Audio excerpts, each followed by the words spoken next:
I got there the first 24 hours, stayed literally locked down for 72 hours. We weren't allowed to leave. Went home, got some sleep,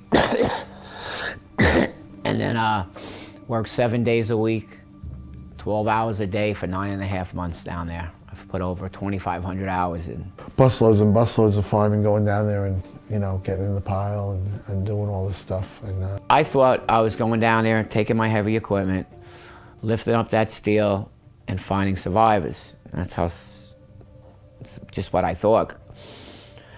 So when I got getting down there, you know, it wasn't good. It was bad. It was so bad. 11 years later, and it's still tough. It's still tough, man. I never really talk about this stuff. I'd like to forget about the whole damn thing, to be very honest with you. There's guys who worked there a lot longer than me. I only was down there for, you know, a couple of weeks or a month or two. But guys do it because you don't want to leave firemen behind, and nor other people. But as a fireman, you know, motto, you never leave a brother behind, and that's just like put into a thick skull of a fireman, and that's what they do. Everything's a little bit of a blur down there. Time really stopped down there for me for a year. I lost a year. Clouds of smoke and debris and no masks. And the city was caught over their heads. They had no supplies for the guys. They were giving painters masks and basically stuff you'd use doing sheetrock, you know? After about 20 minutes, they'd be worthless because you're breathing heavy and the moisture would just put a hole in it. Besides the fact that it's not keeping any of the stuff out. It's not made for what was going down there. Look at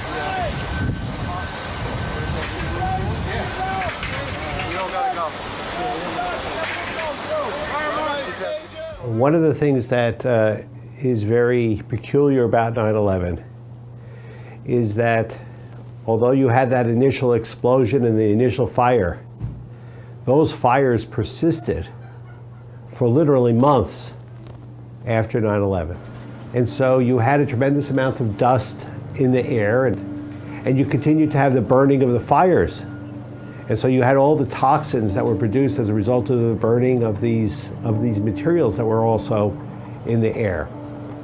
So when you have plastics and concrete that's pulverized, you have that type of dust from the concrete being pulverized, and then you have the dust, the toxins that come from the plastics, and those could be things like PCBs and other, you know, hydrocarbons that are carcinogenic and very toxic. They started this thing while we were down there called the World Trade Center Monitoring Program, which was basically, if you were down at ground zero, they would monitor your health. Because we were all getting sick with this yellow and green stuff. And the cough, they called it the World Trade Center cough. That was a big stroke. A couple of years later, it just started getting worse to where I developed this sore throat. And it just persisted. And I would go to the monitoring program, and they would treat me for gastritis, giving me Nexium, and I couldn't even put the pill down because it was so severe. Like the over-counter stuff, that spray that you get over the counter, I was drinking it by the bottle. That's how much pain I was in. I knew there was something wrong. So I went to the monitoring program, and I kept complaining. And they realized that there must be something wrong. There's nothing they could do. So I went to Stony Brook. And I didn't think it was going to be that bad, but it turned out I had level 4 inoperable throat cancer. I had 6 months to live from that day, they told me. 6 months. Go get your stuff in order, John.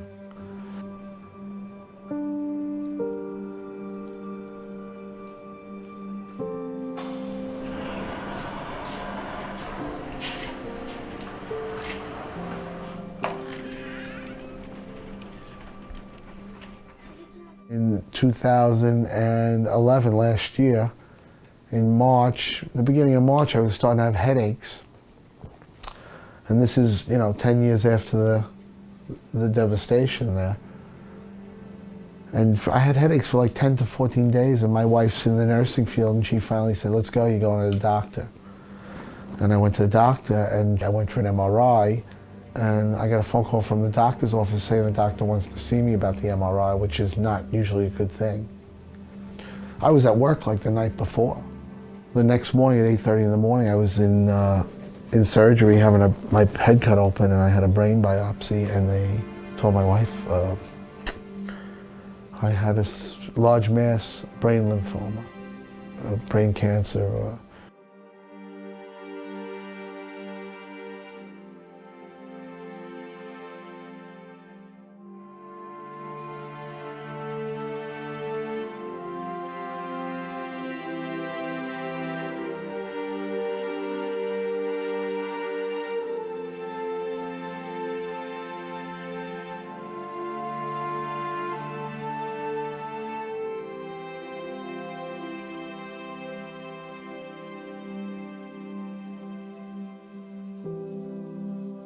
I want you to feel my throat. You ever feel the bottom of your shoe? Come here. Don't be scared. Feel like that. That's radiation fibrosis. That's the constriction of the muscles in my neck from the radiation. I fight to keep my head up because it always wants to drop, and I can't really turn left to right. Without my wife, I couldn't have handled coming out of my first visit and getting all the pills that I had to take. She came out of there with a bag that was like this big with like 20 or something pills. Take these 2 at this morning, 2 at noon, and then this one over at 10 o'clock. It was just like a crazy, crazy schedule of stuff. I take pills for pneumonia. I take pills for my pain. I take pills for my stomach. I refuse to take pills for PTSD. I think that's something that you have to learn to control yourself. I never liked pills in my life, and here I am taking them almost every day in my life. I take pills. If I don't, I'm in the hospital. I've taken a few already this morning, so I'm only going to take 2 right now. One's for my stomach, and one's for my pain. Tonight I'll take another one, the same stuff, but I'll take, this will go tonight, and this one will go again with 2 more of these.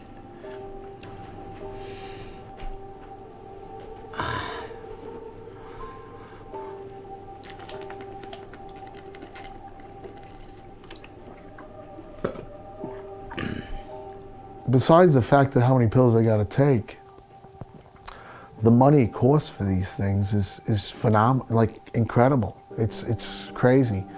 We had a bill after my stem cell bone marrow transplant and my time in the hospital for $226,000. My wife keeps all our bills, The fact of the matter is we've been lucky with insurance, but that doesn't mean we have no bills, We just a little less than a lot of people who didn't have the insurance coverage. I think I was close to $800,000 I had in bills while I was dying.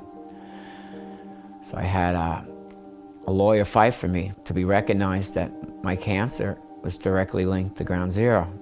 New York State recognized that I got my cancer from Ground Zero. So New York State compensation,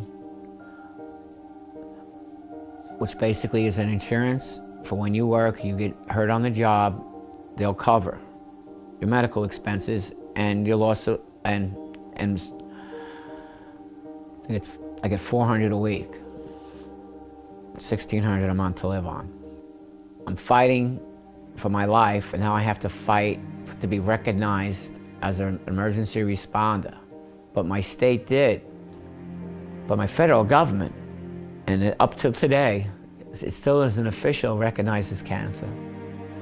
We have all the reports, independent reports, firemen, cops union, this union, showing how fast cancer has spread within the 9/11 community, that they can't bury their heads anymore. There's so much evidence out there of how many people are getting cancers. We were eating down there. They had a tent down there for us to stay and eat. That shit was in our food. We weren't even just breathing it. It was in our food, man, when we were working down there. What about my kids? I brought that shit home. The government created something called the Victim Compensation Fund, which basically said that as long as you agree not to sue the airlines for their bad security, that you could then make a claim to the government for your medical expenses and your pain and suffering. So we then started to campaign to try to convince the government to reopen the Victim Compensation Fund, because so many people were getting sick later and later, or their small breathing problems were getting worse and worse. In January of 2010, President Obama signed legislation which the Congress passed, allowing the Victim Compensation Fund to be reopened, and they called it the James Droga Victim Compensation Fund Act. The James Droga Health and Compensation Act, it's a 5-year bill. Originally it was a 20-year bill, and then it was a 10-year bill, and then it was a 7-year bill. But now it's a 5-year bill, and it's still a victory for us. And it's a 5-year bill that offers compensation and health care for 9/11 responders, volunteers, and the people of Lower Manhattan who were affected by 9/11. This bill took almost 9 years to pass. We walked the halls of Congress for years trying to get elected officials to understand the importance of this bill, the life-saving measures that this bill would offer.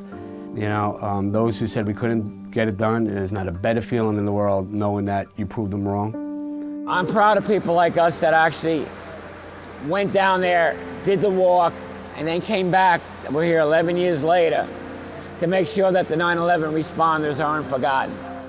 Zadroga ruling tells cancer-stricken Ground Zero workers, go die. Well, this is because of a new report finding not enough evidence to link cancer in 9/11 responders to the dust and smoke at the World Trade Center site and other areas where firefighters and police officers were working. It means that those who worked at Ground Zero and places like landfills in Staten Island in the days following the 9/11 attacks will not have their cancer treatments covered as part of a government health program. It's ironic that they now have to fight for themselves, and so many people outside of New York are against them.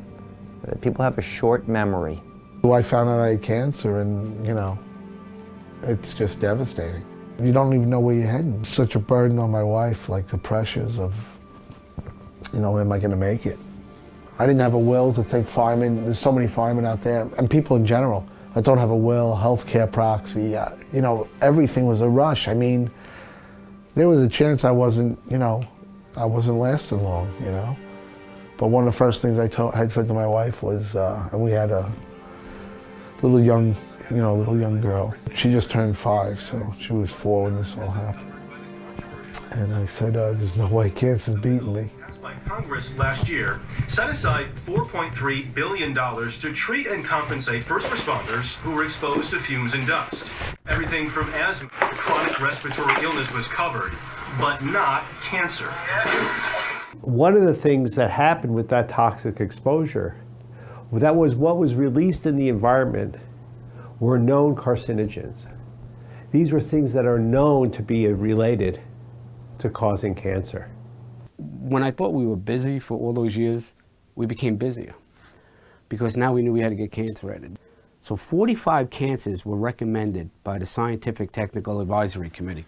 In the perfect world, all 45 of those cancers get edited. That's not going to happen. 8, 19, 31, who knows? Dr. Howard of NIOSH, who administrator of the bill, he'll make a determination within 60 days from April 2nd. He has until June 2nd. I don't ask for a lot of favors, but sometimes favors are needed. And like the bill and Jon Stewart, the cancer and Jon Stewart, and I figured, let me just ask if he would do this video so we could put it on our website. And no hesitation, absolutely. When do you need to buy? Please, you need to cover cancer under this bill. And not just one type of cancer, or 5 or 10, all the cancers, A to Z. After all, isn't covering their chemo bills the least we can do in return for their hard work, devotion, and humanity? Make cancer eligible for coverage under the Zadroga bill. Because if you know someone who's been to hell and back at Ground Zero and lived to tell about it, I find it's best to not mess with them. or do it because it's the right thing to do. It's up to you. Thanks. They don't put cancer in the bill. If my brothers insist, you should follow me with the camera to D.C. around June 5th. I'll be heading there. If I have to go on my own, I will lock myself to that damn door and let them arrest me. And see what union cop down there would arrest a union responder. This is not a question of whether people got cancer down there. I mean, people are like puppets on a string. We just watch it, you know, and let these people decide. To talk about, are you kidding me? As I said before in other interviews, you didn't see any politicians on that pile digging up the rubbish. You didn't see them digging up dead bodies. You didn't see any of them. If their kid was sick or if they were sick, it'd be a whole different ball game of how quick this Zadroga bill and cancer got passed into the game. We are only asking for what we're entitled to. You lied to us. You told us that air was good.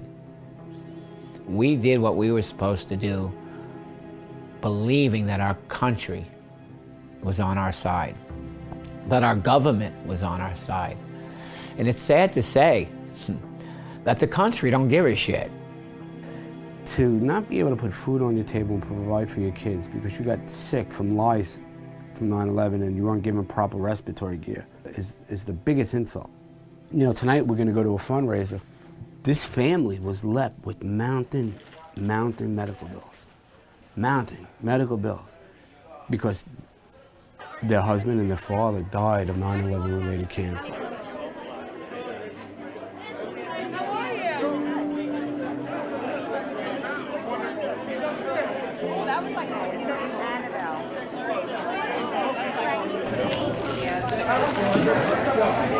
And I promised a $1,000 donation to the Journeyman family, but I lied.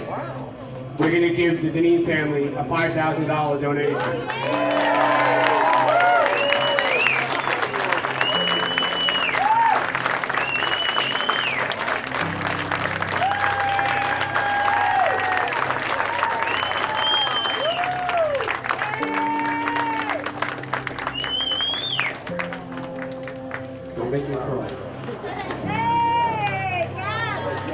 Now going back to what I said before, when a community comes together to help a family in need, perhaps we put $1 or $5 in this helmet that's going to be passed around and we help out the Deneen family one more time. Thank you and God bless you all.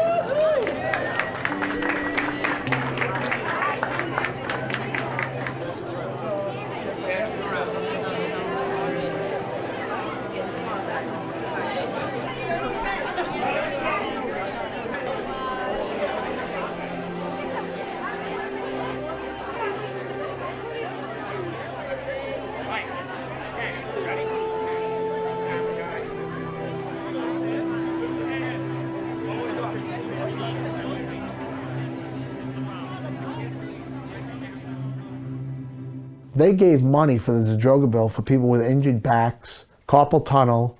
I'm not looking to take money out of anyone's pocket. But couldn't you have went down to 9/11 with a hurt back? Couldn't you have had carpal tunnel already? I mean, the fact of the matter is they hadn't had to prove this. For us to get it with cancer, like myself, I'm supposed to prove that I got cancer from down there. Why didn't anybody have to prove that they got carpal tunnel from down there? They hurt their back from down there. The reason that you have to prove that you got cancer down there is because a lot of people got cancer down there. That's why you got to prove it, because they know they're going to have to lay out that money. Hey, have you thought, I had thought about this so many times. I'm like, can we get our bill in place before the next terrorist attack, please? Yeah. You know, I was thinking about that so many times with it so close. You know, they would put it on the back burner again just so they didn't have to pay us. I'll say in June or whatever, but... June 2nd, it's supposed to come out. I didn't walk the halls of Congress for 7 years to not have cancer added to this bill. When we negotiated to get this bill passed, we had to come back to New York with something. We took one on the chin. But we haven't stopped fighting nor advocating to get cancer added to this bill. So I say today, whoever doesn't think cancer gets added to this bill, you can leave. I guarantee cancer gets added. What you see here today is a small prelude to what I'm going to do if they don't answer it. I will do Occupy Ground Zero. Do not worry about what they did on Occupy Wall Street. I will fill Ground Zero with sick 9/11 responders. You can't demonize us anymore. I believe that the way that we responded to the responders over time was inappropriate. Why should they be carrying this on their backs? They did the right thing. It was now time for our government and our society to do the right thing. Federal health officials voted Friday in favor of a controversial expansion of a $4.3 billion 9/11 health program already in place. It will now include people with 50 types of cancer, covering 14 broad categories of the disease. It comes after years of emotional lobbying by people who fell ill and argue it had to do with sifting through the soot. With cancer, could qualify for treatments and payments as long as a good case is made. It was caused by caustic dust. I'm seeing the firemen that I buried got out of here, the people that I picked out over here, all the bodies I got over there. You know, it looks nice, but I don't know. I want to get out of here.